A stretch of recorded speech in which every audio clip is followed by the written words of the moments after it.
আমি মানে আমাৰ গাঁওখনৰ উন্নতিৰ কাৰণে আমি মানে আমাৰ দোকানখন শুভাৰম্ভ কৰিছোঁ আজি তাৰিখত। মানে দোকানখন শুভাৰম্ভ কৰিছোঁ মানুহবিলাকে যাতে আৰু টাউনত যাবলগীয়া নহয়, চব বস্তু আমাৰ ইয়াতে পাব। মেন উমেন চবৰে পাব আৰু বস্তুখিনি মানে খুব কম ৰেটতো হেৰি হৈছে। বস্তুখিনি মানে আপোনালোকে চব আহিলে মানে ইয়াতে পাব আৰু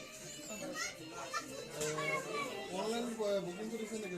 অনলাইন চিষ্টেমটো নিৰসৰ পিছত হ'ব আৰু এতিয়া বৰ্তমান তেনেকৈ চলিব আৰু দামটো মানে ফিক্সড হৈ আছে। দামটো মানে দাম দৰ নাই, ফিক্সডে হৈ আছে। যিটো বঢ়োৱা হৈ আছে এতিয়াই মানে বিক্ৰী হ'ব আৰু ডিছকাউণ্ট পাব নে পাব্লিকে? মানে আৰু কিছুমান বস্তুত ডিছকাউণ্ট পাব, কিছুমান বস্তুত নাপায়। আৰু যিবিলাক বস্তু ধৰি লওক কচমেটিকখিনি ৰেট মাৰা হৈ থাকিব জেগাত এইখিনিত নাপায়, কিছুমান বস্তু ল'লে পাব আৰু এতিয়া ৰাইজক কি মেছেজ দিব খুজিছে? ৰাইজে মানে আমাক আৰু হেৰি কৰে, শুভেচ্ছা দিয়ে আৰু আমাক আগটো হেৰি কৰি প্ৰকাশ কৰি আৰু আমাক আগবঢ়াই লৈ যায়। আমাৰ দোকানত আহিব।